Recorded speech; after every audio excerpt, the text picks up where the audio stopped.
lumabas. Mga ako lagi yung mahal nga presidente. Hindi na pabayaan ng PUGC. Balik na.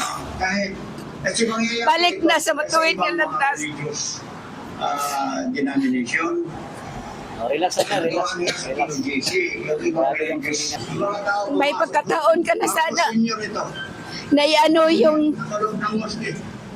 ituwid yung pangalan ninyo na magnanakaw kayo na mga sinungaling kayo, pero pinatunayan mo pa rin talagang mga sinungaling kayo.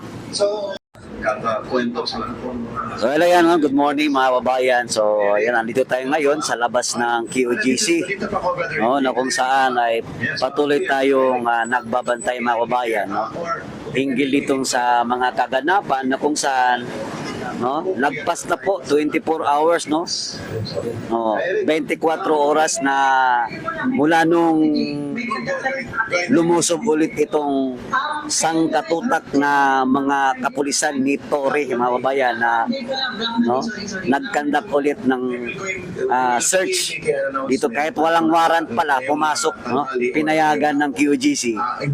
Ngayon, no, hindi na po, parang ayaw nang lumabas, no, marami pa rin yung kapulisan sa loob mga kababayan, na kung saan tayo po ay nagtataka kung ano pang yung gusto nilang gawin dyan sa loob ng QGC compound, no. Paulit-ulit ng kanilang paghahalongkat, no, paghahanap, no. So ito ngayon yung medyo nagiging aware tayo kasi baka nga mayroon na namang mga kaguluhan magaganap dyan, mayroon na namang gagawin itong tropa ni Torre, no. Yun yung bantayan natin, kaya bumalik tayo na dito tayo ngayon sa labas ng QGC, no. Andyan pa din yung mga kapulisan mga kababayan, no, andito pa rin sa labas, kaya doon, no? Ayan. Nasa labas tayo. No? Mamaya, puntahan natin doon mamaya, no, kabayan. Pero sa puntong ito, nakikinig tayo, naririnig natin, no? Naririnig natin itong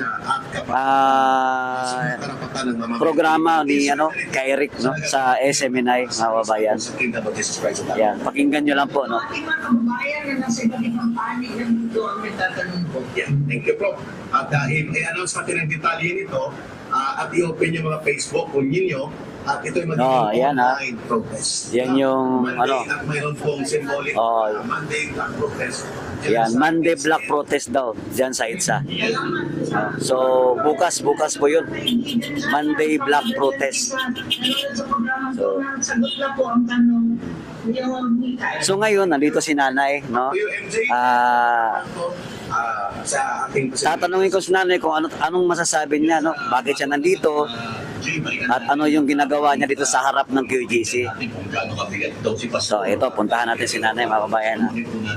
Ano bang ginagawa mo dito? Ba't nandito ka sa harap ng QGC? Ano yung, unsa may mo masulti? Unsa na itabo karon? Ang hinungdan nga niya ako sa Kingdom of GOCC, kay aigo lang ko nagasunod sa gisugo sa Ginoo sa ako nga ako magsuporta sa Kingdom GOCC. Ako nagapuyo dito sa Hawaii. Pero ang Ginoo nagtawag kan ako karon nga ako mosuporta sa pag-ampo o sa moral support sa mga membro sa QGC o ingon man usab sa pagsangyaw sa kaluwasan sa mga pulis nga gigamit ni Satanas aron nga iharas ang kingdom of Jesus Christ. Si Pastor Kibuloy ako nituo nga siya tinuod nga anointed servant of Jesus Christ, Son of God. Si Pastor Kibuloy wa ko kailan niya personal ug ingon man usab wala sab siya nakailan nako personal ug dili usab ako membro sa Kingdom of Jesus Christ, pero ako membro ug nagtuo sa Dios nga mahan nga espiritu ug sa iyang anak nga si Jesus Kristo nga akong mangluluwas ug akong hari. Hatag moral support sa mga membro sa ng pag-translate at pag-interact. Kingdom of Jesus Christ. Nila MJ Kay kining atong laban, spiritual kini.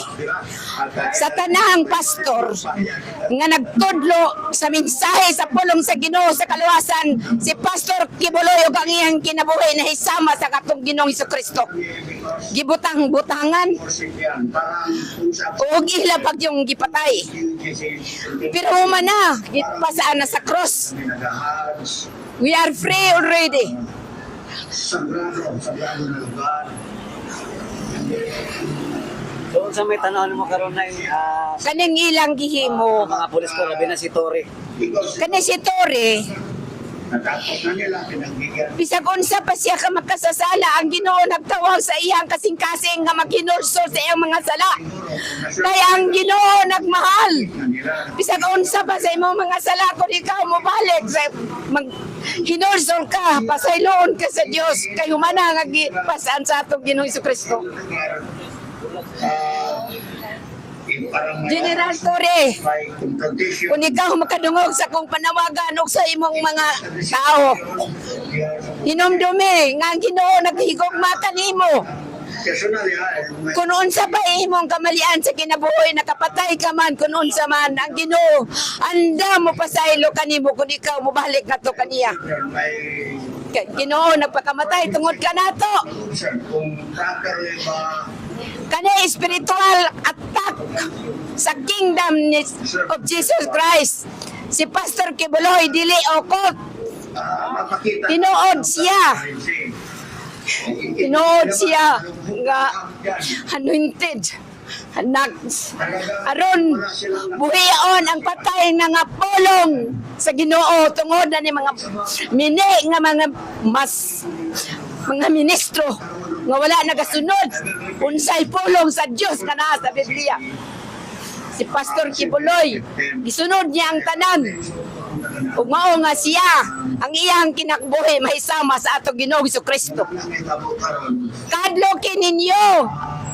Kadlokin ninyo ang parusa sa Dios Amahan kay hapit na siya mo balik. Ano sa panyo ayaw na ninyo? Gahi ang inyong kasing-kasing balik na kamo sa Ginoo. So ayun mga kabayan, yan po ang hinaing ni nanay. No? Si nanay mga kabayan ay hindi po siya membro. Hindi ka member na, no? Dili ko membro dito ko sa Hawaii pero niyan nilang gyud ko tungod sa Galing ka ng Hawaii. Galing ka ng Hawaii. galing ko sa Hawaii ni abot ko na to Agosto 23 dere sa gabi eh. Ang akong pag-umangkon gusto gani nila ang ko nga dinhi kumodresyo sa Kingdom of Jesus Christ pero wala ko nila gitugtan dinhi kay napamay ako mga bagahay. Pero mga kabayan, nakita natin na yung hinanakit ni nanay, no? Damang-daman niya talaga yung buo ang suporta mo sa KOGC. Buo ang suporta ko sa KOGC. Kuno galing ningon man ang iyang ang pulong sa Ginoo sa Pilipina nagaingon nga ayaw ka mo kahadlok. Ayaw ninyo ikaulaw ang pagsinggit sa kaluwasan sa atong Ginoong Hesukristo. Busa General Torre, kung doon na pa ikahadlok, we still have fear in God. Repent, General Torre. Stop this nonsense. So ma'am, ano ngayon yung masasabi mo? Ano yung masulti mo sa mga KOGC member? No, lalong-lalo na dyan, lumalaban sila. May namatay na po na isa. Anong masasabi mo? Sa mga mahal na Kingdom of Christ member citizen, namatay man tinod ang usa sa inyong mga igsoon pero mao magyud na ang kinabuhi kung kita nakasunod sa pulong sa Ginoo. Mahal kita sa Dios. Busa irang gikuan. Mamatay man kita. Muna pulong sa Ginoo ayaw ninyo kadlok kay mapatay sa inyong lawas pero dili makapatay sa inyong espiritu. Kay buhi ang itong espiritu pag-abot sa paghukom sa atong Ginoong Hesukristo, kita pagatawgon, kita makabati sa iyang pulong, kita makabati sa iyang tingog o kita mo balik sa sama kaniya, mabanhaw kita. Busa ikalipay ninyo papatayin niya. Ayaw kamo kahadlok. Tao na nandiyan. Ikalipay ninyo nga kung kita mamatay sa atong pagtuog sa nagtuog sa pagbarog kung unsay Yung bang ibig mong sabihin niya? tinuod kamatuoran ayon sa kalooban sa Dios Ama. Nay, may tanong na ako sa iyo, Nay. Para magmanifesta. Sa tingin mo ba, itong pangyayari ngayon sa QGC, itong ginagawa ni Tory, ay may halong politika? No? Ay halo politika. Ngano? Ang mga komunista o ang mga durogoista nagka-unitem na sila. So yun yung nakikita mong opinion. Mao kanay ako nakita sa opinion sa Kayo, Nay, komisyon. no? Si Nanay, parang hyper na si Nanay, no? Parang iba na yung Pero ano niya. kung musulti sa kamatuoran, ayaw ka mo kahadlok. Kaya ang Ginoo nakauban ka ninyo. Ikaw, Siya, Nay, may mensahe ka ba kay atong presidenting bangag? Kasi mahal nga Presidente Marcos. Bisan og unsa pan galing ang imong relax lang, Nay, relax lang. Relax lang. Relax ang lang. ako lagi ang mahal nga Presidente. Hindi na pabayaan ang QGC. Balik na.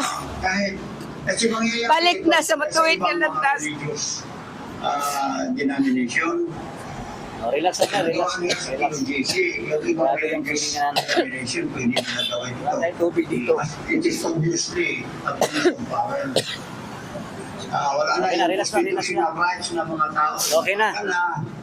Relax, kalma lang, kalma lang.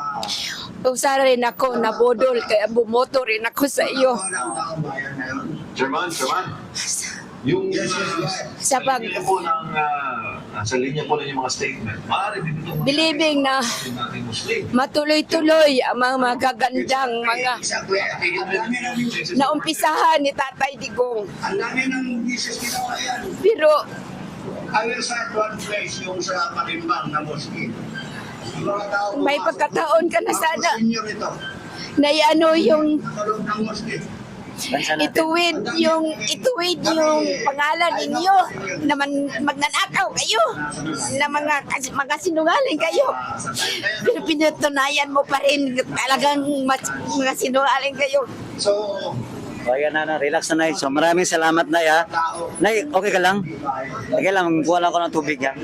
So, maraming salamat, Nay, sa iyong time. O, ito yung, diyan natin nakikita yung ano, yung galing sa puso talaga, no, itong lahat ng mga sinabi ni Nanay tungkol sa nangyayari sa bansa natin ngayon. Kasi biro mo naman, no. Pilipino rin ako. Mayroon akong kuhan, iharana ako sa mga pulis para hindi naman nila tuluyang mapawalang hiya ang mga sinusuot nilang uniforme. and events sa mga Kaya, Nay, maraming salamat po sa iyong time, Nay. Ha? Relax ka lang dyan, kalma ka lang, no. Yun naman mga kababayan, no. Maraming salamat and God bless po sa ating lahat. Kanilang pag-asol. Yan yun, Nay. Wala nang kinikilala ng batas.